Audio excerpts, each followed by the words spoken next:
ಇವತ್ತೊಂದು ಇಂಟ್ರೆಸ್ಟಿಂಗ್ ಆದ ಸ್ಟೋರಿ. ನನ್ನ ಹೆಸರು ನೀತು ಮತ್ತು ನನಗೆ 34 ವರ್ಷ. ನಾನು ಒಬ್ಬಳು ಸಾಧಾರಣ ಹುಡುಗಿ. ಮದುವೆಯ ನಂತರ ಈ ಮನೆಗೆ ಸೊಸೆಯಾಗಿ ಬಂದೆ. ನನ್ನ ಪತಿಗೆ ಸರ್ಕಾರಿ ನೌಕರಿ ಇತ್ತು ಮತ್ತು ಅವರು ಹೆಚ್ಚಾಗಿ ನಗರದಲ್ಲಿ ಇರುತ್ತಿದ್ದರು. ತಿಂಗಳಿಗೆ 1-2 ಬಾರಿ ಮಾತ್ರ ಮನೆಗೆ ಬರುತ್ತಿದ್ದರು. ಮನೆಯಲ್ಲಿ ನಾನು ಮತ್ತು ಮಾವನವರು ಮಾತ್ರ ಇರುತ್ತಿದ್ದೆವು. ಅತ್ತೆಯವರು ನಿಧನರಾಗಿ ಹಲವು ವರ್ಷಗಳಾಗಿದ್ದವು. ಈಗ ಮಾವನವರೇ ಈ ಮನೆಯ ಯಜಮಾನರು. ನಮ್ಮ ಮದುವೆಯಾಗಿ 6 ವರ್ಷಗಳಾಗಿವೆ. ಆದರೆ ಇಲ್ಲಿಯವರೆಗೂ ಮಕ್ಕಳಿಲ್ಲ. ಬಹುಶಃ ನನ್ನ ಪತಿ ನನಗೆ ಸಮಯ ಕೊಡದಿದ್ದರಿಂದ ಇರಬಹುದು. ನಾನು ಅವರ ಸಮಯಕ್ಕಾಗಿ ಆತುರೆಯುತ್ತೇನೆ. ಆದರೆ ಅವರಿಗೆ ಅವರ ನೌಕರಿ ಮುಖ್ಯವಾಗಿದೆ. ಮದುವೆಯ ನಂತರ ಒಬ್ಬ ಹೆಣ್ಣಿಗೆ ತನ್ನ ಪತಿಯಿಂದ ಸಿಗಬೇಕಾದ ಪ್ರೀತಿ ನನಗೆ ಇನ್ನೂ ಪೂರ್ಣವಾಗಿಲ್ಲ. ನಂತರ ಯೋಚಿಸುತ್ತೇನೆ, ಜೀವನವನ್ನು ಸರಿಯಾಗಿ ನಡೆಸಲು ಒಳ್ಳೆಯ ಹಣವೂ ಬೇಕು. ಅದನ್ನು ನನ್ನ ಪತಿ ಚೆನ್ನಾಗಿ ಸಂಪಾದಿಸುತ್ತಿದ್ದಾರೆ. ಜೀವನದಲ್ಲಿ ಎಲ್ಲವೂ ಪರಿಪೂರ್ಣವಾಗಿರುವುದಿಲ್ಲ. ನನ್ನ ಜೀವನವು ಹಾಗೆ. ಹಣವಿದೆ, ಆದರೆ ಪತಿಯ ಸಮಯವಿಲ್ಲ. ನಾವು ಕೇವಲ ನೌಕರಿಯ ಮೇಲೆ ಅವಲಂಬಿತರಾಗಿದ್ದೇವೆ ಎಂದೇನೂ ಅಲ್ಲ. ನಮಗೆ ಜಮೀನು ಕೂಡ ಇದೆ. ಅದನ್ನು ನನ್ನ ಮಾವನವರೇ ನೋಡಿಕೊಳ್ಳುತ್ತಾರೆ. ನನ್ನ ಮಾವನವರು ತುಂಬ ಶ್ರಮಜೀವಿಯಾದ ವ್ಯಕ್ತಿ. ಅವರು ನನ್ನನ್ನು ತುಂಬ ಗೌರವಿಸುತ್ತಾರೆ. ಆದರೆ ನನಗೆ ಗೊತ್ತಿಲ್ಲ ಏಕೆ ನಾನು ಅವರನ್ನು ನೋಡಿದಾಗಲೆಲ್ಲ ಒಂದು ರೀತಿಯ ವಿಚಿತ್ರವಾದ ಬಿಸಿ ನನ್ನೊಳಗೆ ಓಡಾಡುತ್ತದೆ. ಬಹುಶಃ ಅವರು ದೃಢವಾದ ದೇಹದ ಕಷ್ಟಪಟ್ಟು ದುಡಿಯುವ ಮನುಷ್ಯನಾಗಿದ್ದರಿಂದ ಇರಬಹುದು. ಅವರು ದಿನವಿಡೀ ಹೊಳಗರಲ್ಲಿ ಬೆವರು ಸುರಿಸಿ ಸಂಜೆ ದಣಿದು ಹಿಂದಿರುಗುತ್ತಿದ್ದರು. ಅವರ ಮುಖದ ಮೇಲೆ ವಯಸ್ಸಿನ ಗೆರೆಗಳಿದ್ದವು, ಆದರೆ ದೇಹದಲ್ಲಿ ಇನ್ನೂ ಒಬ್ಬ ಯುವಕನ ಶಕ್ತಿ ಇತ್ತು. ಆ ದಿನದ ಮಾತು, ಹಳ್ಳಿಯಲ್ಲಿ ಒಂದು ದೊಡ್ಡ ಧಾರ್ಮಿಕ ಕಾರ್ಯಕ್ರಮವಿತ್ತು. ಮನೆಯ ಎಲ್ಲ ಸಂಬಂಧಿಕರು, ನೆರೆಹೊರೆಯವರು ಅಲ್ಲಿಗೆ ಹೋಗಿದ್ದರು. ಆದರೆ ನನಗೆ ಹೋಗಲು ಆಗಲಿಲ್ಲ. ಬೆಳಿಗ್ಗೆಯಿಂದ ಕೆಲಸ ಮಾಡಿ ತುಂಬ ಸುಸ್ತಾಗಿದ್ದೆ. ಹಾಗಾಗಿ ಮನೆಯಲ್ಲಿ ಆರಾಮ ಮಾಡೋಣ ಎಂದುಕೊಂಡೆ. ಮಾವನವರು ಹೋಗಿರಲಿಲ್ಲ. ಬಹುಶಃ ಅವರಿಗೆ ಈ ವಿಷಯಗಳಲ್ಲಿ ಹೆಚ್ಚು ಆಸಕ್ತಿ ಇರಲಿಲ್ಲ. ಮಧ್ಯಾಹ್ನದ ಸಮಯ. ಬಿಸಿಲು ಜೋರಾಗಿತ್ತು ಮತ್ತು ಮನೆಯಲ್ಲಿ ನಾನು ಮತ್ತು ಮಾವನವರು ಮಾತ್ರ ಇದ್ದೆವು. ನಾನು ಮನೆಯ ಕೆಲಸ ಮುಗಿಸಿ ಸ್ನಾನಕ್ಕೆ ಹೋದೆ. ತಣ್ಣೀರು ನನ್ನ ದೇಹಕ್ಕೆ ಆರಾಮ ನೀಡಿತು. ಬಟ್ಟೆ ಬದಲಾಯಿಸಲು ನಾನು ಕೋಣೆಗೆ ಬಂದಾಗ ಬೆಡ್ಶೀಟ್ ಕೊಳಕಾಗಿದೆ ಎಂದು ನೋಡಿದೆ. ಅದನ್ನು ತೆಗೆಯಲು ನಾನು ಹಾಸಿಗೆಯನ್ನು ಅಲ್ಲಾಡಿಸಿದೆ. ಆದರೆ ಹಾಸಿಗೆಯನ್ನು ತೆಗೆಯಲು ಶಕ್ತಿ ಬೇಕಾಯಿತು. ಮಾವನವರು ಹೇಳಿದರು, "ಅರೆ ಸೊಸೆ, ಏನು ಮಾಡ್ತಿದ್ದೀಯಾ?" ನಾನು ಬೆಚ್ಚಿದ್ದೆ. ಅದು ಮಾವನವರ ಧ್ವನಿ. ನಾನು ಹೇಳಿದೆ, "ಹಾಸಿಗೆ ತೆಗೆಯುತ್ತಿದ್ದೇನೆ, ಆದರೆ ಸಿಕ್ಕಿ ಹಾಕಿಕೊಂಡಿದೆ." ಮಾವನವರು ಹೇಳಿದರು, "ಇರು, ನಾನು ಸಹಾಯ ಮಾಡುತ್ತೇನೆ." ಅವರು ನನ್ನ ಹತ್ತಿರ ಬಂದರು. ನನಗೆ ಅವರ ವಾಸನೆ ಸ್ಪಷ್ಟವಾಗಿ ತಿಳಿಯುತ್ತಿತ್ತು. ಬೆವರು ಮತ್ತು ಮಣ್ಣಿನ ಮಿಶ್ರಿತ ಪರಿಮಳ. ಅವರು ಹಾಸಿಗೆಯನ್ನು ಸ್ವಲ್ಪ ಬಾಗಿಸಿ ಹಾಸಿಗೆಯನ್ನು ಹೊರಗೆ ತೆಗೆದರು. ನಾನು ನಿಟ್ಟುಸಿರು ಬಿಟ್ಟೆ. ಆದರೆ ತಕ್ಷಣ ನನ್ನ ಕಣ್ಣುಗಳು ಅವರ ದೃಢವಾದ ಕೈಗಳ ಮೇಲೆ ಬಿದ್ದವು. ಅವುಗಳಲ್ಲಿ ಉಬ್ಬಿದ ರಕ್ತನಾಳಗಳು ಮತ್ತು ಶ್ರಮದ ಗುರುತುಗಳು ಸ್ಪಷ್ಟವಾಗಿ ಗೋಚರಿಸುತ್ತಿದ್ದವು. ನಾನು ಹಾಸಿಗೆಯನ್ನು ಹಿಡಿಯಲು ಪ್ರಯತ್ನಿಸಿದೆ, ಆದರೆ ನಮ್ಮಿಬ್ಬರ ಕೈಗಳು ಒಂದಕ್ಕೊಂದು ಸ್ಪರ್ಶಿಸಿದವು. ಒಂದು ಸಣ್ಣ ನಡುಕ ನನ್ನೊಳಗೆ ಓಡಿತು. ನಾನು ತಕ್ಷಣ ಕೈಯನ್ನು ಹಿಂದಕ್ಕೆ ಎಳೆದುಕೊಂಡೆ, ಆದರೆ ನನ್ನ ಹೃದಯ ಬಡಿತ ಹೆಚ್ಚಾಗಿತ್ತು. ಮಾವನವರು ನನ್ನ ಕಣ್ಣುಗಳಲ್ಲಿ ಕೆಲವು ಕ್ಷಣ ನೋಡಿದರು. ನಂತರ ಏನನ್ನೂ ಹೇಳದೆ ಅಲ್ಲಿಂದ ಹೊರಟು ಹೋದರು. ಆದರೆ ನಾನು ಅಲ್ಲಿಯೇ ನಿಂತಿದ್ದೆ, ನನ್ನೊಳಗೆ ಏಳುತ್ತಿದ್ದ ಸುಂಟರ ಗಾಳಿಯನ್ನು ಅನುಭವಿಸುತ್ತಾ. ಇದೇನು, ಏಕೆ ನನಗೆ ಅವರ ಸಾಂಗತ್ಯ ಇಷ್ಟು ವಿಚಿತ್ರವಾಗಿ ಅನಿಸಲು ಶುರುವಾಗಿತ್ತು? ಇದು ಸೊಸೆ ಮತ್ತು ಮಾವನ ಸಂಬಂಧವನ್ನು ಮೀರಿದ ಅನುಭವವಾಗಿತ್ತೆ. ಆ ದಿನದ ನಂತರ ನಾನು ನನ್ನಲ್ಲಿ ಬದಲಾವಣೆಯನ್ನು ಅನುಭವಿಸಲು ಶುರು ಮಾಡಿದೆ. ಮಾವನವರು ಎದುರಿಗೆ ಬರುತ್ತಿದ್ದಂತೆ ಹೃದಯ ಬಡಿತ ಹೆಚ್ಚಾಗುತ್ತಿತ್ತು. ಕೈ ಕಾಲುಗಳು ತಣ್ಣಗಾಗುತ್ತಿದ್ದವು. ಹಿಂದೆಂದೂ ಹೇಗಾಗುತ್ತಿರಲಿಲ್ಲ. ಆದರೆ ಈಗ ಅವರು ನನ್ನ ಹತ್ತಿರ ಬಂದಾಗಲೆಲ್ಲ ನನಗೆ ವಿಚಿತ್ರವಾದ ತಳಮಳ ಅನುಭವವಾಗುತ್ತಿತ್ತು. ಮರುದಿನ ಬೆಳಿಗ್ಗೆ ನಾನು ಅಡುಗೆ ಮನೆಯಲ್ಲಿ ಚಹಾ ಮಾಡುತ್ತಿದ್ದೆ. ಆಗಲೇ ಮಾವನವರು ಹೊರಗಿನಿಂದ ಹಿಂತಿರುಗಿದರು. ದೇಹದ ಮೇಲೆ ಸ್ವಲ್ಪ ಮಣ್ಣು ಅಂಟಿತ್ತು. ಬಹುಶಃ ಹೊಳದಿಂದ ಬರುತ್ತಿದ್ದರು. ಅವರು ಹೇಳಿದರು, "ಸೊಸೆ, ಚಹಾ ಆಯ್ತಾ?" ನಾನು ಹೇಳಿದೆ, "ಹೌದು, ಈಗ ತರುತ್ತಿದ್ದೇನೆ." ನಾನು ಟ್ರೈನಲ್ಲಿ ಚಹಾ ಇಟ್ಟು ಅವರ ಮುಂದೆ ಇಟ್ಟೆ. ಅವರು ಮೌನವಾಗಿ ಕುಳಿತು ಚಹಾ ಕುಡಿಯಲು ಶುರು ಮಾಡಿದರು. ನಾನು ಸಹ ಅಲ್ಲಿ ಅಡುಗೆ ಮಾಡುವ ಸ್ಥಳದ ಬಳಿ ನಿಂತಿದ್ದೆ. ನಾನು ಅರಿವಿಲ್ಲದೆ ಅವರ ಕಡೆ ನೋಡಿದೆ. ಅವರ ಕಣ್ಣುಗಳಲ್ಲಿ ಒಂದು ಬೇರೆ ರೀತಿಯ ಗಾಂಭೀರ್ಯವಿತ್ತು. ಅವರು ಏನು ಹೇಳಲು ಬಯಸುತ್ತಿದ್ದಾರೆ, ಆದರೆ ಹೇಳಲು ಸಾಧ್ಯವಾಗುತ್ತಿಲ್ಲವೇನೋ ಎಂಬಂತೆ ನನಗೆ ಗೊತ್ತಿಲ್ಲ. ಏಕೆ ಅವರ ನೋಟದಿಂದ ತಪ್ಪಿಸಿಕೊಳ್ಳಬೇಕು ಎಂದೆನಿಸಿತು. ನಾನು ತಲೆ ತಗ್ಗಿಸಿ ಬೇಗನೆ ಅಡುಗೆ ಮನೆಗೆ ಹೋದೆ. ಆದರೆ ದಿನಗಳು ಕಳೆದಂತೆ ನಾನು ಹಿಂದೆ ಇದ್ದ ಹಾಗೆ ಈಗಿಲ್ಲ ಎಂದು ಅರ್ಥವಾಯಿತು. ಆ ದಿನ ಹಳ್ಳಿಯಲ್ಲಿ ಮಳೆ ಬೀಳುತ್ತಿತ್ತು. ಕರೆಂಟ್ ಹೋಗಿತ್ತು ಮತ್ತು ಮನೆಯಲ್ಲಿ ದೀಪದ ಮಂದ ಬೆಳಕು ಮಾತ್ರವಿತ್ತು. ನಾನು ಅಂಗಳದಲ್ಲಿ ನಿಂತಿದ್ದೆ. ಮಳೆಯ ತಣ್ಣನೆಯ ಹನಿಗಳು ಗಾಳಿಯೊಂದಿಗೆ ನನ್ನ ಮುಖವನ್ನು ಸ್ಪರ್ಶಿಸುತ್ತಿದ್ದವು. ಆಗ ಹಿಂದಿನಿಂದ ಮಾವನವರ ಗಂಭೀರವಾದ ಧ್ವನಿ ಬಂತು. ಅವರು ಹೇಳಿದರು, ಸೊಸೆ, ಒಳಗೆ ಬಾ, ನೆನೆಯುತ್ತೀಯಾ? ನಾನು ಹೇಳಿದೆ, ಕೇವಲ 2 ನಿಮಿಷ, ಗಾಳಿ ತುಂಬ ಚೆನ್ನಾಗಿದೆ. ಅವರು ಹೇಳಿದರು, ಸರಿ, ಆದರೆ ಶೀತ ಆಗಿಸಿಕೊಳ್ಳಬೇಡ. ನಾನು ತಿರುಗಿ ನೋಡಿದೆ. ಅವರು ದೀಪದ ಬೆಳಕಿನಲ್ಲಿ ನಿಂತಿದ್ದರು ಮತ್ತು ಅವರ ಕಣ್ಣುಗಳು ನನ್ನ ಮೇಲೆ ಕೇಂದ್ರೀಕೃತವಾಗಿದ್ದವು. ನನ್ನ ಹೆಜ್ಜೆಗಳು ತಟ್ಟನೆ ನಿಂತವು. ಇದು ಕೇವಲ ಒಂದು ಸಾಧಾರಣ ಮಾತು, ಆದರೆ ಅವರು ಹೇಳಿದ ರೀತಿ, ಅದರಲ್ಲಿ ಒಂದು ಆತ್ಮೀಯತೆ ಇತ್ತು. ಅದು ಹಿಂದೆಂದೂ ಅನುಭವಿಸಿರಲಿಲ್ಲ. ನಾನು ಬೇಗನೆ ಒಳಗೆ ಬಂದೆ. ಅವರು ಸಹ ನನ್ನ ಹಿಂದೆ ಬಂದು ಕುಳಿತುಕೊಂಡರು. ಸ್ವಲ್ಪ ಸಮಯದವರೆಗೆ ಮಳೆಯ ಶಬ್ದ ಮಾತ್ರ ಕೇಳಿಸುತ್ತಿತ್ತು, ಆದರೆ ಆ ಮೌನದಲ್ಲಿಯೂ ಬಹಳಷ್ಟು ವಿಷಯಗಳು ಹೇಳಲ್ಪಡುತ್ತಿದ್ದವು. ರಾತ್ರಿ ನಾನು ನನ್ನ ಕೋಣೆಯಲ್ಲಿದ್ದೆ, ಆದರೆ ನಿದ್ರೆ ದೂರವಿತ್ತು. ಆ ಘಟನೆಯ ಬಗ್ಗೆ ಮನಸ್ಸಿನಲ್ಲಿ ವಿಚಿತ್ರವಾದ ಆಲೋಚನೆಗಳು ಬರುತ್ತಿದ್ದವು. ನಾನು ನನಗೆ ನಾನೇ ಹೇಳಿಕೊಳ್ಳಲು ಬಯಸಿದೆ, ಇದು ತಪ್ಪು, ನಾನು ಅವರ ಸೊಸೆ, ಈ ರೀತಿ ಯೋಚಿಸಬಾರದು.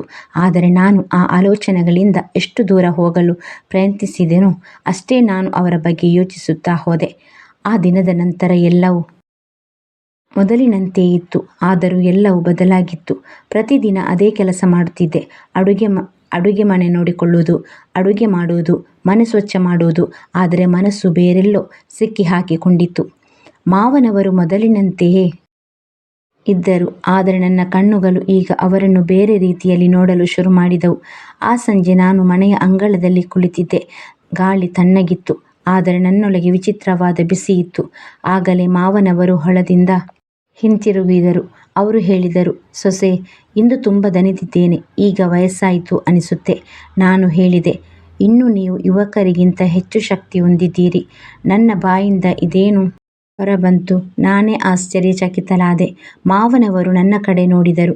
ಅವರ ಕಣ್ಣುಗಳಲ್ಲಿ ಒಂದು ಸಣ್ಣ ನಗು ಇತ್ತು, ಆದರೆ ಬೇರೇನೂ ಕೂಡ ಇತ್ತು. ನನ್ನ ಮಾತುಗಳ ಹಿಂದೆ ಅಡಗಿರುವ ಭಾವನೆಯನ್ನು ಅವರು ಅರ್ಥ ಮಾಡಿಕೊಂಡವರಂತೆ ಅವರು ಹೇಳಿದರು, ಯೌವನ ಈಗ ಎಲ್ಲಿದೆ ಸೊಸೆ? ನಾನು ಹೇಳಿದೆ, ಶಕ್ತಿ ಮತ್ತು ಶ್ರಮವನ್ನು ನೋಡಿದರೆ ನೀವು ಇನ್ನು ಯಾವುದೇ ಯುವಕರಿಗಿಂತ ಕಡಿಮೆಯಿಲ್ಲ. ನನಗೆ ನಾನೇ ಅರ್ಥವಾಗಲಿಲ್ಲ ನಾನು ಏನು ಹೇಳುತ್ತಿದ್ದೇನೆ ಎಂದು. ಮಾವನವರು ಕೆಲವು ಕ್ಷಣ ನನ್ನ ಕಡೆ ನೋಡುತ್ತಾ ನಿಂತರು. ನಂತರ ಅವರು ತಮ್ಮ ಪೇಟವನ್ನು ತೆಗೆದು ಕುರ್ಚಿಯ ಮೇಲೆ ಇಟ್ಟರು. ಬೆವರಿನಿಂದ ನೆನೆದ ಅವರ ಅಗಲವಾದ ಹಣೆ, ದೃಢವಾದ ಭುಜಗಳು ಮತ್ತು ಆ ಭಾರವಾದ ಉಸಿರಾಟ ನನಗೆ ಗೊತ್ತಿಲ್ಲ ಏಕೆ, ಆದರೆ ನಾನು ಕಣ್ಣು ತೆಗೆಯಲು ಸಾಧ್ಯವಾಗಲಿಲ್ಲ. ಕೆಲವು ಸಮಯದವರೆಗೆ ನಾವಿಬ್ಬರು ಮೌನವಾಗಿದ್ದೆವು. ಕೇವಲ ಗಾಳಿ ಬೀಸುತ್ತಿತ್ತು ಮತ್ತು ನಮ್ಮ ನಡುವೆ ವಿಚಿತ್ರವಾದ ಸ್ತಬ್ಧತೆ ಇತ್ತು. ನಂತರ ಅವರು ತಟ್ಟನೆ ಹೇಳಿದರು, ಸೊಸೆ, ನೀನು ಖುಷಿಯಾಗಿದ್ದೀಯ ತಾನೆ? ಈ ಪ್ರಶ್ನೆಗೆ ಏನು ಉತ್ತರ ನೀಡಬೇಕೆಂದು ನನಗೆ ಗೊತ್ತಿರಲಿಲ್ಲ. ನಾನು ಹೇಳಿದೆ, ಹೌದು, ನಾನು ಖುಷಿಯಾಗಿದ್ದೇನೆ. ಆದರೆ ಸತ್ಯವೇನೆಂದರೆ, ಮದುವೆಯಾಗಿ 4 ವರ್ಷಗಳ ನಂತರವೂ ನನ್ನ ಮನಸ್ಸಿನ ಕೆಲವು ಆಸೆಗಳು ಇನ್ನೂ ಅಪೂರ್ಣವಾಗಿದ್ದವು. ಅವರು ನನ್ನ ಕಣ್ಣುಗಳಲ್ಲಿ ನೋಡಿದರು.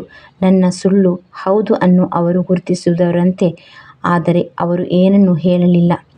ಕೇವಲ ಒಂದು ದೀರ್ಘ ಉಸಿರು ತೆಗೆದುಕೊಂಡು ಎದ್ದು ಒಳಗೆ ಹೋದರು. ನಾನು ಅಲ್ಲೇ ಕುಳಿತಿದ್ದೆ, ಹೃದಯ ಬಡಿತಗಳ ಶಬ್ದದೊಂದಿಗೆ. ಇದೇನು? ಅವರ ಕಣ್ಣುಗಳಲ್ಲಿ ಒಂದು ಪ್ರಶ್ನೆ ಇತ್ತು ಮತ್ತು ನನ್ನ ಹೃದಯದಲ್ಲಿ ಅನೇಕ ಉತ್ತರಗಳಿದ್ದವು. ಅದನ್ನು ನನಗೂ ಹೇಳಿಕೊಳ್ಳಲು ಸಾಧ್ಯವಾಗುತ್ತಿರಲಿಲ್ಲ. ಇದು ಕೇವಲ ಒಂದು ಸೊಸೆ ಮತ್ತು ಮಾವನವರ ನಡುವಿನ ಸಂಭಾಷಣೆಯಾಗಿತ್ತೇ, ಅಥವಾ ಇದರಲ್ಲಿ ಬೇರೇನಾದರೂ ಇತ್ತೇ? ಅದನ್ನು ನಾವಿಬ್ಬರು ಇಲ್ಲಿಯವರೆಗೆ ಒಪ್ಪಿಕೊಳ್ಳಲು ಹಿಂಜರಿಯುತ್ತಿದ್ದೆವು. ಆ ರಾತ್ರಿ ಕಣ್ಣುಗಳಿಗೆ ನಿದ್ರೆ ದೂರವಿತ್ತು. ಮಾವನವರು ಹೇಳಿದ ಪ್ರತಿಯೊಂದು ಮಾತು, ಅವರು ನನ್ನ ಮೇಲೆ ಹಾಕಿದ ಪ್ರತಿಯೊಂದು ನೋಟ, ಎಲ್ಲವೂ ಮನಸ್ಸಿನಲ್ಲಿ ಮತ್ತೆ ಮತ್ತೆ ಸುಳಿದಾಡುತ್ತಿತ್ತು. ಸೊಸೆ, ನೀನು ಖುಷಿಯಾಗಿದ್ದೀಯ ತಾನೆ? ಈ ಪ್ರಶ್ನೆ ಕೇವಲ ಒಂದು ಪ್ರಶ್ನೆ ಆಗಿರಲಿಲ್ಲ, ಬದಲಿಗೆ ನನ್ನೊಳಗೆ ಅಡಗಿದ ಎಲ್ಲ ಭಾವನೆಗಳನ್ನು ಕೆಣಕುವಂತಿತ್ತು. ನಾನು ನನ್ನ ಪತಿಯನ್ನು ತುಂಬ ಪ್ರೀತಿಸುತ್ತಿದ್ದೆ, ಆದರೆ ಅವರ ಗೈರುಹಾಜರಿ ನಿನಗೆ ಒಂದು ಶೂನ್ಯತೆಯನ್ನು ನೀಡಿತು.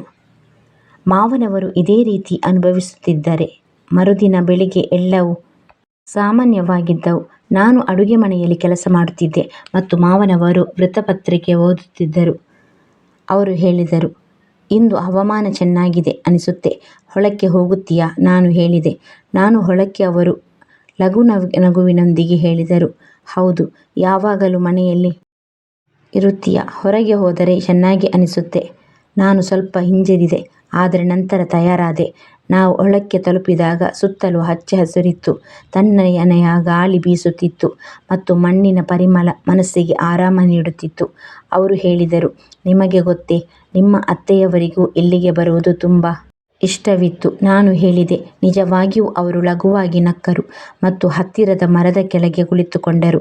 ನಾನು ಸಹ ಅಲ್ಲಿ ಹತ್ತಿರದಲ್ಲಿ ಕುಳಿತುಕೊಳ್ಳಲು ನನ್ನ ದುಪ್ಪಟ್ಟವನ್ನು ಹಾಸಿದೆ. ಸ್ವಲ್ಪ ಸಮಯದವರೆಗೆ ಅವರು ಹಳೆಯ ವಿಷಯಗಳನ್ನು ಹೇಳುತ್ತಿದ್ದರು.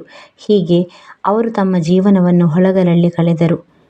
ಅತ್ತೆಯವರು ಹೋದ ನಂತರ ಹೇಗೆ ಎಲ್ಲವೂ ಬದಲಾಯಿತು? ನಾನು ಕೇಳಿದೆ, ನಿಮಗೆ ಎಂದಾದರೂ ಏಕಾಂಗಿತನ ಅನಿಸುವುದಿಲ್ಲವೇ? ಅವರು ಹೇಳಿದರು, ಏಕಾಂಗಿತನ ತುಂಬ ಅನಿಸುತ್ತೆ, ಆದರೆ ಏನು ಮಾಡುವುದು? ನನ್ನೊಳಗೆ ವಿಚಿತ್ರ ಮಾತುಗಳು ಓಡಾಡಲು ಶುರುವಾದವು. ಮಾವನವರ ಮಾತುಗಳು ನನ್ನ ಕಿವಿಯಲ್ಲಿ ಮುಳುಗುತ್ತಿದ್ದವು. ಏಕಾಂಗಿತನ ತುಂಬ ಆಗುತ್ತೆ, ಆದರೆ ಈಗ ಅಭ್ಯಾಸವಾಗಿದೆ. ನಾನು ಮೌನವಾಗಿ ಅವರ ಪಕ್ಕದಲ್ಲಿ ಕುಳಿತಿದ್ದೆ. ಲಘುವಾದ ತಂಪಾದ ಗಾಳಿ ಬೀಸುತ್ತಿತ್ತು, ಆದರೆ ನನ್ನೊಳಗೆ ವಿಚಿತ್ರವಾದ ಬಿಸಿ ಹೆಚ್ಚಾಗುತ್ತಿತ್ತು. ನಾನು ನಿಧಾನವಾಗಿ ಅವರ ಕಡೆ ನೋಡಿದೆ. ಅವರು ಆಕಾಶದ ಕಡೆ ನೋಡುತ್ತಿದ್ದರು, ಯಾವುದೋ ಹಳೆಯ ಆಲೋಚನೆಯಲ್ಲಿ ಕಳೆದು ಹೋದವರಂತೆ. ಆದರೆ ನನಗೆ ಈಗ ಒಂದು ಮಾತ್ರ ಅರ್ಥವಾಗುತ್ತಿತ್ತು, ನಾವಿಬ್ಬರು ಈ ಏಕಾಂಗಿತನದಿಂದ ಹೋರಾಡುತ್ತಿದ್ದೇವೆ. ನಾನು ಹೇಳಿದೆ, ಏಕಾಂಗಿತನದ ಅಭ್ಯಾಸವಾಗುವುದು ಒಳ್ಳೆಯದಲ್ಲ ಮಾವನವರೇ. ಅವರು ನನ್ನ ಕಡೆ ನೋಡಿದರು ಮತ್ತು ಅವರ ಕಣ್ಣುಗಳಲ್ಲಿ ಒಂದು ಸಣ್ಣ ಹುಳುಪು ಇತ್ತು. ನಾನು ಹೇಳಿದ್ದನ್ನು ಅವರು ಅರ್ಥ ಮಾಡಿಕೊಂಡವರಂತೆ, ಆದರೆ ಹೇಳಲು ಸಾಧ್ಯವಾಗುತ್ತಿಲ್ಲವೇನೋ. ನಾನು ಕಣ್ಣು ತಗ್ಗಿಸಿದೆ. ಸ್ವಲ್ಪ ಸಮಯದವರೆಗೆ ನಾವಿಬ್ಬರೂ ಮೌನವಾಗಿದ್ದೆವು. ನಂತರ ಒಂದು ಲಘು ಗಾಳಿ ಬೀಸಿತು ಮತ್ತು ನನ್ನ ಸೀರೆಯ ಸೆರಗು ಹಾರಿ ಅವರ ಭುಜದ ಮೇಲೆ ಬಿತ್ತು.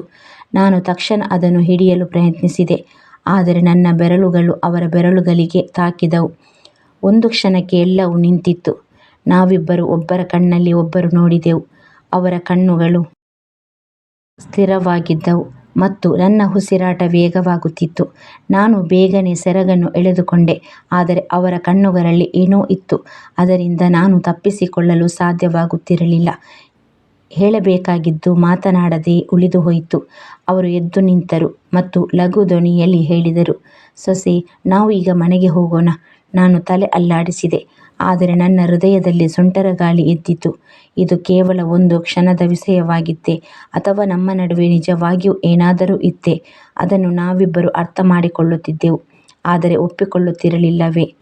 ಆ ದಿನದ ನಂತರ ಎಲ್ಲವೂ ಮೊದಲಿನಂತೆಯೇ ಇತ್ತು, ಆದರೆ ನನ್ನೊಳಗೆ ಏನೋ ಬದಲಾಗಿತ್ತು. ಮಾವನವರೊಂದಿಗೆ ಕಳೆದ ಆ ಕ್ಷಣ ಮತ್ತೆ ಮತ್ತೆ ನನ್ನ ಮನಸ್ಸಿನಲ್ಲಿ ಸುಳಿದಾಡುತ್ತಿತ್ತು. ಆ ಸ್ಪರ್ಶವಾದ ಸೆರಗು, ಆ ಒಂದು ಕ್ಷಣಕ್ಕಾಗಿ ಗುರುತಿಸಿಕೊಂಡ ನೋಟ. ನಾನು ನನಗೆ ನಾನೇ ಹೇಳಿಕೊಳ್ಳುತ್ತಿದ್ದೆ, ಇದು ಕೇವಲ ಒಂದು ಕಾಕತಾಳೀಯವಾಗಿತ್ತು, ಒಂದು ಸಣ್ಣ ಘಟನೆ. ಆದರೆ ಇದು ಇಷ್ಟು ಚಿಕ್ಕದಾಗಿದ್ದರೆ, ಅವರು ಹತ್ತಿರ ಇದ್ದಾಗ ನನ್ನ ಹೃದಯ ಬಡಿತಗಳು ಇನ್ನೂ ಏಕೆ ವೇಗವಾಗಿ ಆಗುತ್ತಿದ್ದವು. ಮರುದಿನ ಬೆಳಿಗ್ಗೆ ನಾನು ಅಂಗಳದಲ್ಲಿ ಪೊರಕೆ ಹಾಕುತ್ತಿದ್ದೆ. ಆಗಲೇ ಮಾವನವರು ಹೊರಗೆ ಬಂದರು. ನಾನು ತಕ್ಷಣ ಕಣ್ಣು ತಗ್ಗಿಸಿ ಇದ್ದೆ, ಆದರೆ ಅವರು ಏನೋ ಹೇಳಲು ನಿಂತಿದ್ದರು ಎಂದು ನನಗೆ ಎನಿಸಿತು. ಕೆಲವು ಕ್ಷಣಗಳವರೆಗೆ ನಮ್ಮ ನಡುವೆ ಕೇವಲ ಮೌನವಿತ್ತು. ನಂತರ ಅವರು ಹೇಳಿದರು, ಸೊಸೆ, ಇಂದು ಹೊಳದಲ್ಲಿ ನೇಗಿಲು ಹುಡಿಸಬೇಕು, ನೀನು ಅಲ್ಲಿಗೆ ಬರುತ್ತೀಯಾ? ನಾನು ಹೇಳಿದೆ, ಹೊಳಕ್ಕೆ? ಅವರ ಲಘು ನಗುವಿನೊಂದಿಗೆ ಹೇಳಿದರು, ಹೌದು, ನಿನ್ನೆ ನಿನಗೆ ಹೊಳ ಇಷ್ಟವಾಗಿತ್ತು, ಹಾಗಾಗಿ ಇಂದಿನ ಕೆಲಸವನ್ನು ತೋರಿಸೋಣ ಎಂದುಕೊಂಡೆ. ನಾನು ತಲೆ ಅಲ್ಲಾಡಿಸಿದೆ, ಆದರೆ ಮನಸ್ಸಿನಲ್ಲಿ ಒಂದು ವಿಚಿತ್ರ ತಳಮಳವಿತ್ತು. ನಾವು ಹೊಲಕ್ಕೆ ತಲುಪಿದಾಗ ಸೂರ್ಯ ಮುಳುಗಲು ಸಿದ್ಧನಾಗಿದ್ದ. ಗಾಳಿ ತಣ್ಣಗಾಗಿತ್ತು ಮತ್ತು ಮಣ್ಣಿನಲ್ಲಿ ಒಂದು ಸಣ್ಣ ಆರ್ದ್ರತೆ ಅನುಭವವಾಗುತ್ತಿತ್ತು. ಮಾವನವರು ಎತ್ತುಗಳನ್ನು ಓಡಿಸು ಮತ್ತು ನಾನು ಪಾಸಿ ಹಿಡಿದೆ. ನಾನು ಸಹಾಯ ಮಾಡಲೆ? ಅವರು ನನ್ನನ್ನು ನೋಡಿದರು. ನಂತರ ನಗುವಿನೊಂದಿಗೆ ಹೇಳಿದರು, ಸೊಸೆಯ, ನಿನ್ನ ಕೈಯಿಂದ ಬಲಿಸಿ ನೀರು ಸಿಕ್ಕರೆ ಶಕ್ತಿ ಇನ್ನಷ್ಟು ಅಷ್ಟು ಹೆಚ್ಚಾಗುತ್ತದೆ. ನನ್ನ ಕೈಗಳು ನಡುಗಿದವು. ಇದು ಕೇವಲ ಒಂದು ಜೋಕ್ ಆಗಿತ್ತೇ, ಅಥವಾ ಅವರ ಧ್ವನಿಯಲ್ಲಿ ಬೇರೇನಾದರೂ ಅಡಗಿತ್ತೇ? ನಾನು ಬೇಗನೆ ಲೋಟವನ್ನು ಅವರಿಗೆ ಕೊಟ್ಟೆ ಮತ್ತು ನನ್ನನ್ನು ನಾನು ಸಂಭಾಳಿಸಲು ಶುರು ಮಾಡಿದೆ. ನಾವು ಮನೆಗೆ ಹಿಂತಿರುಗಿದಾಗ ನಾನು ಬಹಳಷ್ಟು ಯೋಚಿಸುತ್ತಿದ್ದೆ. ಇದು ಸರಿಯಾಗಿರಲಿಲ್ಲ. ನಾನು ಅವರಿಗೆ ಏಕೆ ಹತ್ತಿರವಾಗಲು ಅನಿಸುತ್ತಿತ್ತು. ಏಕೆ ನನ್ನ ಮನಸ್ಸಿನಲ್ಲಿ ವಿಚಿತ್ರ ತಳಮಳ ಶುರುವಾಗಿತ್ತು. ನಾನು ನನಗೆ ನಾನೇ ಹೇಳಿಕೊಂಡೆ, ನಾನು ನನ್ನನ್ನು ನಾನು ಸಂಭಾಳಿಸಬೇಕು. ಇದು ಕೇವಲ ಒಂದು ತಪ್ಪು ಕಲ್ಪನೆ. ಆ ದಿನದ ನಂತರ ನಾನು ನನ್ನನ್ನು ನಾನು ಸಂಭಾಳಿಸಲು ಪ್ರಯತ್ನಿಸುತ್ತಿದ್ದೆ. ಆದರೆ ಹೃದಯದೊಳಗೆ ಹೇಳುತ್ತಿದ್ದ ತಳಮಳ ಅಷ್ಟು ಸುಲಭವಾಗಿ ಶಾಂತವಾಗುತ್ತಿರಲಿಲ್ಲ. ನಾನು ನನಗೆ ನಾನೇ ಹೇಳಿಕೊಳ್ಳುತ್ತಿದ್ದೆ, ಇದು ಕೇವಲ ಒಂದು ಭಾವನಾತ್ಮಕ ಸಂಬಂಧ. ಅದು ಸಮಯದೊಂದಿಗೆ ಮುಗಿದು ಹೋಗುತ್ತೆ. ಆದರೆ ನಾನು ಇದರಿಂದ ಎಷ್ಟು ತಪ್ಪಿಸಿಕೊಳ್ಳಲು ಪ್ರಯತ್ನಿಸಿದ್ದೇನೋ ಅಷ್ಟೇ ಇದು ತನ್ನ ಕಡೆಗೆ ಸೆಳೆಯುತ್ತಿತ್ತು. ಆ ಸಂಜೆ ನಾನು ಅಡುಗೆ ಮನೆಯಲ್ಲಿದ್ದೆ. ಮಾವನವರು ಮಂಚದ ಮೇಲೆ ಕುಳಿತಿದ್ದರು ಮತ್ತು ನಾನು ಅವರಿಗಾಗಿ ಚಹಾ ಮಾಡುತ್ತಿದ್ದೆ. ಅವರು ಹೇಳಿದರು, ಸೊಸೆ, ಮಗ ಬಂದ ನಂತರ ನಿನಗೆ ನನಗಾಗಿ ಚಹಾ ಮಾಡುವ ಅವಶ್ಯಕತೆ ಕೂಡ ಇರುವುದಿಲ್ಲ. ನಾನು ಲಘು ನಗುವಿನೊಂದಿಗೆ ಹೇಳಿದೆ, ಈಗಾಗಲೇ ನಿಮಗೆ ನನ್ನ ಚಹಾದ ಅಭ್ಯಾಸವಾಗಿದೆ. ಅವರು ನಗುತ್ತಾ ಹೇಳಿದರು, ಅಭ್ಯಾಸಗಳು ಕೆಲವೊಮ್ಮೆ ಕಷ್ಟಕರವೂ ಆಗುತ್ತವೆ ಸೊಸೆ. ನಾನು ಅವರ ಕಡೆ ನೋಡಿದೆ ಮತ್ತು ಲಘು ಧ್ವನಿಯಲ್ಲಿ ಹೇಳಿದೆ, ಹೌದು ಮಾವನವರೇ, ಕೆಲವು ಅಭ್ಯಾಸಗಳು ಕಷ್ಟಕರವಾಗುತ್ತವೆ ಮತ್ತು ನಂತರ ಮನುಷ್ಯನಿಗೆ ತಾನು ಸರಿಯಾಗಿ ಮಾಡುತ್ತಿದ್ದೇನೋ ಅಥವಾ ತಪ್ಪಾಗಿ ಮಾಡುತ್ತಿದ್ದೇನೆಯೋ ಎಂದು ಅರ್ಥವಾಗುವುದಿಲ್ಲ. ಮಾವನವರು ಚಹಾದ ಕಪ್ ತೆಗೆದುಕೊಂಡರು, ಆದರೆ ಈಗ ಅವರ ಕಣ್ಣುಗಳಲ್ಲಿ ಆಳವಿತ್ತು. ನಾನು ಮುಂದೆ ಹೇಳಿದೆ, ಕೆಲವೊಮ್ಮೆ ಮನುಷ್ಯನಿಗೆ ತನಗೆ ಅಥವಾ ಯಾವಾಗಲೂ ತನ್ನದಾಗಲು ಸಾಧ್ಯವಿಲ್ಲದ ವಸ್ತು ಹೆಚ್ಚು ತನಗಾಗಿ ಅರಿಸಲು ಶುರುವಾಗುತ್ತದೆ. ಈಗ ಅವರ ಕೈಗಳು ಲಘುವಾಗಿ ನಿಂತವು. ಅವರು ನನ್ನ ಕಣ್ಣುಗಳಲ್ಲಿ ನೋಡಿದರು. ನನ್ನ ಮಾತುಗಳ ಆಳವನ್ನು ಅವರು ಅರ್ಥ ಮಾಡಿಕೊಂಡರಂತೆ. ಆದರೆ ಮುಂದಿನ ಕ್ಷಣದಲ್ಲಿ ಅವರು ಕಣ್ಣು ತಗ್ಗಿಸಿ ಚಹಾ ಕುಡಿಯಲು ಶುರು ಮಾಡಿದರು. ಸೊಸೆ, ಕೆಲವು ವಿಷಯಗಳು ಎಷ್ಟು ದೂರವಿರುತ್ತವೆಯೋ ಅಷ್ಟೇ ಒಳ್ಳೆಯವರು. ನಾವು ಲಘುವಾಗಿ ತಲೆ ತಗ್ಗಿಸಿದೆ. ಆ ರಾತ್ರಿ ನಾನು ಹಾಸಿಗೆಯಲ್ಲಿದ್ದಾಗ ಬಹಳ ಹೊತ್ತು ಯೋಚಿಸುತ್ತಿದ್ದೆ. ಏನು ಮಗಳು ನನ್ನೊಂದಿಗೆ ನಡೆಯುತ್ತಿತ್ತು? ನಾನು ಏನು ಮಾಡಬೇಕು? ನನ್ನ ಮನಸ್ಸು ನಿಜವಾಗಿಯೂ ದಾರಿ ತಪ್ಪಿದೆ ಅಥವಾ ನಾನು ಕೇವಲ ಆ ಪ್ರೀತಿ ಮತ್ತು ಆತ್ಮೀಯತೆಯನ್ನು ಹುಡುಕುತ್ತಿದ್ದೆ? ಅದು ನನಗೆ ನನ್ನ ಪತಿಯಿಂದ ಸಿಗಬೇಕಿತ್ತು. ಒಂದು ಹೆಂಡತಿಗೆ ತನ್ನ ಪತಿಯಿಂದ ಸಮಯ ಮತ್ತು ಪ್ರೀತಿ ಸಿಗದಿದ್ದರೆ ಅವಳು ಅದನ್ನು ಬೇರೆ ಎಲ್ಲಿಯಾದರೂ ಹುಡುಕಲು ಶುರು ಮಾಡುತ್ತಾಳೆ. ಬಹುಶಃ ನನ್ನೊಂದಿಗೆ ಅದೇ ಆಗುತ್ತಿತ್ತು. ಆದರೆ ಈಗ ನನಗೆ ಅರ್ಥವಾಯಿತು, ನಿಜವಾದ ಸುಖ ನಮ್ಮದೇ ಅದರಲ್ಲಿದೆ. ಈಗ ಮಾವನವರಿಗೆ ಎಲ್ಲವೂ ಅರ್ಥವಾಗಿತ್ತು. ಅವರ ಸೊಸೆ ಎಷ್ಟು ಏಕಾಂಗಿಯಾಗಿದ್ದಳು ಮತ್ತು ಅವಳಿಗೆ ತನ್ನ ಪತಿ ಅವಶ್ಯಕತೆ ಎಷ್ಟಿತ್ತು ಎಂದು ಅವರಿಗೂ ನೋಡಿದ್ದರು. ಈ ಏಕಾಂಗಿತನ ಮುಂದುವರೆದಿದ್ದರೆ ಅದು ಯಾವುದೇ ತಪ್ಪು ದಿಕ್ಕಿಗೆ ಹೋಗಬಹುದು. ಅವರು ಏನಾದರೂ ಮಾಡಬೇಕು. ಯಾರಿಗೂ ಹೇಳದೆ ಮಗನಿಗೆ ಎಲ್ಲವೂ ತಿಳಿಸಿದರು. ರಾತ್ರಿ ನಾನು ನನ್ನ ಕೋಣೆಯಲ್ಲಿದ್ದಾಗ ಮಾವನವರು ತಮ್ಮ ಮಗನಿಗೆ ಕರೆ ಮಾಡಿದರು. ಅವರು ಹೇಳಿದರು, ಮಗನೇ, ಈಗ ನೀನು ಮನೆಗೆ ಹಿಂತಿರುಗಬೇಕು. ನಿನ್ನ ಹೆಂಡತಿ ನಿನ್ನ ಅವಶ್ಯಕತೆಯನ್ನು ಅನುಭವಿಸುತ್ತಿದ್ದಾಳೆ ಮತ್ತು ನೀನು ಅವಳಿಗೆ ನಿನ್ನ ಸಮಯ ಕೊಡದಿದ್ದರೆ ಬಹುಶಃ ಬಹಳಷ್ಟು ತಪ್ಪು ಆಗಬಹುದು. ಮೊದಲಿಗೆ ಪತಿಗೆ ನಂಬಿಕೆ ಆಗಲಿಲ್ಲ. ಆದರೆ ಮಾವನವರು ಪ್ರೀತಿಯಿಂದ ವಿವರಿಸಿದಾಗ ಅವರು ಒಪ್ಪಿಕೊಂಡರು. ಕೆಲವೇ ದಿನಗಳಲ್ಲಿ ನನ್ನ ಪತಿ ಇದ್ದಕ್ಕಿದ್ದಂತೆ ಮನೆಗೆ ಹಿಂದಿರುಗಿದರು. ನಾನು ಆಶ್ಚರ್ಯದಿಂದ ಹೇಳಿದೆ, ನೀವು ಇದ್ದಕ್ಕಿದ್ದಂತೆ ಹೇಗೆ ಬಂದಿರಿ? ಅವರು ನಗುತ್ತಾ ಹೇಳಿದರು, ಇನ್ನು ನಾನು ಶಾಶ್ವತವಾಗಿ ಇಲ್ಲಿಯೇ ಇರುತ್ತೇನೆ. ನಿನಗೆ ಇನ್ನು ಎಂದಿಗೂ ಏಕಾಂಗಿತನ ಅನಿಸಲು ಬಿಡುವುದಿಲ್ಲ. ಆ ದಿನ ಮೊದಲ ಬಾರಿಗೆ ನಾನು ನಿಜವಾಗಿಯೂ ಖುಷಿಯಾಗಿದ್ದೇನೆ ಎಂದು ಅನುಭವಿಸಿದೆ. ಈಗ ಪತಿ ನನ್ನೊಂದಿಗೆ ಹೆಚ್ಚು ಸಮಯ ಕಳೆಯಲು ಶುರು ಮಾಡಿದರು. ಅವರು ನನ್ನನ್ನು ಅರ್ಥ ಮಾಡಿಕೊಳ್ಳಲು ಶುರು ಮಾಡಿದರು. ನನ್ನ ಅವಶ್ಯಕತೆಗಳ ಬಗ್ಗೆ ಗಮನ ಕೊಡಲು ಶುರು ಮಾಡಿದರು. ಕೆಲವೇ ದಿನಗಳ ನಂತರ ನಾನು ಗರ್ಭಿಣಿಯೂ ಆದೆ. ಇದೆಲ್ಲ ಇಷ್ಟು ಬೇಗ ಆಗುತ್ತಿದೆ ಎಂದು ನನಗೆ ಇನ್ನೂ ನಂಬಲಾಗುತ್ತಿರಲಿಲ್ಲ. ಈಗ ನಾನು ಸಂಪೂರ್ಣ ಹೆಣ್ಣಾಗಿದ್ದೆ. ಈಗ ನನ್ನ ಪತಿ ನನಗೆ ಒಬ್ಬ ಹೆಂಡತಿಗೆ ಬೇಕಾದ ಎಲ್ಲವನ್ನೂ ನೀಡಲು ಶುರು ಮಾಡಿದರು ಮತ್ತು 9 ತಿಂಗಳ ನಂತರ ನಮ್ಮ ಮನೆಗೆ ಮಗಳು ಜನಿಸಿದಳು. ನಾವೆಲ್ಲರೂ ಈಗ ತುಂಬ ಖುಷಿಯಾಗಿದ್ದೇವೆ. ಮಾವನವರು ಎಲ್ಲವನ್ನು ನೋಡಿ ಕೇವಲ ಲಘು ನಗು ನೀಡುತ್ತಿದ್ದರು. ಅವರು ತಮ್ಮೊಂದಿಗೆ ಹೇಳಿಕೊಂಡರು, ಈಗ ಎಲ್ಲವೂ ಸರಿಯಾಗಿದೆ. ಈಗ ಅವಳಿಗೆ ನನ್ನ ಅವಶ್ಯಕತೆ ಇಲ್ಲ. ಬದಲಿಗೆ ತನ್ನ ಪತಿಯ ಪ್ರೀತಿ ಸಿಕ್ಕಿದೆ. ಈಗ ಅವರು ಕೂಡ ತೃಪ್ತಿ ಅನುಭವಿಸುತ್ತಿದ್ದರು. ಏಕೆಂದರೆ ಅವರು ತಮ್ಮ ಸೊಸೆಗೆ ಸರಿಯಾದ ದಾರಿಯನ್ನು ತೋರಿಸಿದರು. ಅದರಿಂದ ಸ್ನೇಹಿತರೆ, ಒಬ್ಬ ಹೆಂಡತಿಗೆ ತನ್ನ ಪತಿಯ ಪ್ರೀತಿ ಮತ್ತು ಸಮಯ ಸಿಗುವುದು ಬಹಳ ಮುಖ್ಯ. ಇಲ್ಲದಿದ್ದರೆ ಅವಳು ಅದನ್ನು ಬೇರೆ ಎಲ್ಲಿಯಾದರೂ ಹುಡುಕಲು ಶುರು ಮಾಡುತ್ತಾಳೆ. ಸಂಬಂಧಗಳಿಗೆ ಸರಿಯಾದ ದಿಕ್ಕು ನೀಡದಿದ್ದರೆ ಅವು ತಪ್ಪು ದಾರಿಯಲ್ಲಿ ಹೋಗಬಹುದು. ಒಬ್ಬ ಮಾವನ ನಿಜವಾದ ಜವಾಬ್ದಾರಿ ಏನೆಂದರೆ ಅವರು ತಮ್ಮ ಸೊಸೆಯನ್ನು ಮಗಳಂತೆ ಭಾವಿಸಬೇಕು ಮತ್ತು ಅವಳಿಗೆ ಸರಿಯಾದ ಮಾರ್ಗವನ್ನು ತೋರಿಸಬೇಕು. ಈ ಕತೆ ನಿಮಗೆ ಇಷ್ಟವಾದರೆ ಲೈಕ್ ಮಾಡಿ, ಶೇರ್ ಮಾಡಿ, ನಿಮ್ಮ ಅನಿಸಿಕೆಯನ್ನು ಕಮೆಂಟ್ ಮೂಲಕ ತಿಳಿಸಿ. ಮನಸ್ಸಿನ ಮೌನ ಅಫಿಷಿಯಲ್ ಚಾನೆಲನ್ನು ಸಬ್ಸ್ಕ್ರೈಬ್ ಮಾಡುವುದನ್ನು ಮರೆಯಬೇಡಿ. ಕತೆ ಕೇಳಿದ್ದಕ್ಕಾಗಿ ಧನ್ಯವಾದಗಳು. ನಿಮ್ಮ ಸಹಕಾರ ನಮಗೆ ಬಹಳ ಮುಖ್ಯ. Thank you.